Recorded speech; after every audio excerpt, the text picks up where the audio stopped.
દેસળ ભગત અને ભગવાન કૃષ્ણની વાત। ભજનમાં કેટલી તાકાત, નામમાં કેટલી તાકાત હોય છે અને કૃષ્ણ આજે પણ કેટલા સાક્ષાત છે તેનો એક પ્રસંગ છે। સદીઓ પહેલાંની વાત નથી, ફક્ત 80 વર્ષ પહેલાંની જ વાત છે। ધ્રાંગધ્રા સ્ટેટના સર અજીતસિંહ નામના રાજકુમાર કોલેજ પૂરી કર્યા પછી રાજ તિલક થયું। રાજ બન્યા છતાં એમને રાજાનો પોશાક નહોતો પહેર્યો, માત્ર ને માત્ર મિલીલીટરના જ કપડાં પહેરતા અને આટલા બધા રાજા રજવાડા થઈ ગયા પણ સર અજીતસિંહની હાક એવી પડે કે બધા જ બારવટિયાઓ તેનાથી થરથર ધ્રુજે। ધ્રાંગધ્રા સ્ટેટની જેલમાં જેલર તરીકે નોકરી કરતું પાત્ર એટલે દેસળ ભગત, ભગવાન શ્રી કૃષ્ણના પરમ ભક્ત। ભજનની લાગણી એટલે કે વાસ્તવિક પરિસ્થિતિ બધી જ ભૂલી જાય। એક રાતની વાત છે। રાતની ડ્યુટી પર દેસળ અને તેના બે સાથી મિત્રો, બંને સાથી મિત્રોને દેસળના ભજન પ્રેમ વિશે ખ્યાલ। રાતે 10 વાગ્યે દૂર દૂર કુંભારવાડીથી ભજન અને કરતાલનો અવાજ આવે અને વારે વારે દેસળનું મન પણ ત્યાં જાય।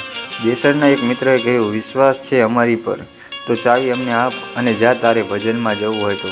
પણ દેસળ, આ સર અજીતસિંહની જેલ છે, એ ધ્યાન રાખજે ને 2 ભજન ગાઈને પાછો આવી જજે। દેસળ ચાવી સોંપીને ત્યાંથી ભજન માટે નીકળી ગયા। રાતના 11 વાગ્યે રામસાગર હાથમાં આવ્યો અને કૃષ્ણ હારે તાલ લાગ્યો। પણ કેટલાક સિપાહીઓએ દેસળને ભજનમાં જોયો।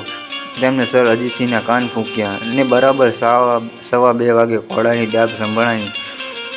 સર અજીતસિંહ તેના વિશે એક સાથીદારની ફોજ સાથે જેલે આવ્યા અને હાકલો કર્યો, દેસળ, ઓ દેસળ! અને અંદરથી આવ્યો, જી સરકાર। અજીતસિંહ બોલ્યા, સબ ખૈરિયત, બહાર આવો।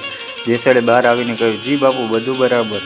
અજીતસિંહ ત્યાંથી નીકળી ગયા। 2 દિવસ પછી પણ ફરી આ જ ઘટના બની, પણ આ વખતે જે લોકોએ તેમની કાન ભંભેરણી કરી હતી તેમણે અજીતસિંહને કહ્યું, બાપુ, જેમ જેલે પાછા આવો છો એમ કુંભારવાડો ક્યાં આઘો છે ત્યાં પણ જોઈ લ્યો। દેસળ ત્યાં ભજનમાં જ છે। આ તો અજીતસિંહ હતા।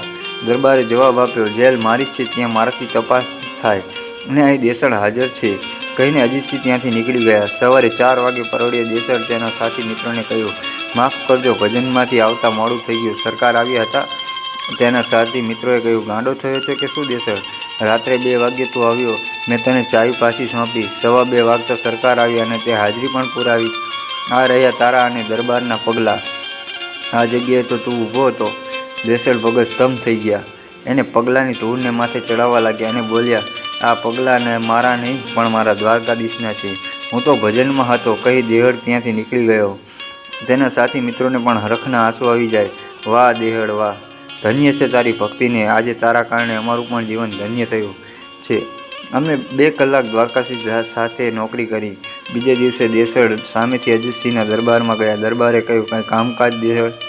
ના બાપુ, કાંઈ નહીં, પણ મારે હવે નોકરી નથી કરવી એટલે રાજીનામું દેવા આવ્યો છું। અજીતસિંહ, અરે ગાંડા, બીજા ભલેને ગમે એમ કહે, મેં તને કંઈ કહ્યું? ભલેને મારે બીજાની કાન ભંભેરણીથી રોજ જેલે આવવું પડે, એટલું જ ને? દેહળ ભગતે કહ્યું, એ જ તો વાંધો છે બાપુ, તમારે તો રોજ મહેલેથી જેલથી ધક્કો થાય પણ મારા નાથને તો મને બચાવવા રોજ દ્વારકાથી ધક્કો થાય કે મને કેમ પોસાય? સર અજીતસિંહ સમજે ન સમજે, દેસળ ભગત ત્યાંથી નીકળી ગયા અને પૂરી જિંદગી કૃષ્ણના નામે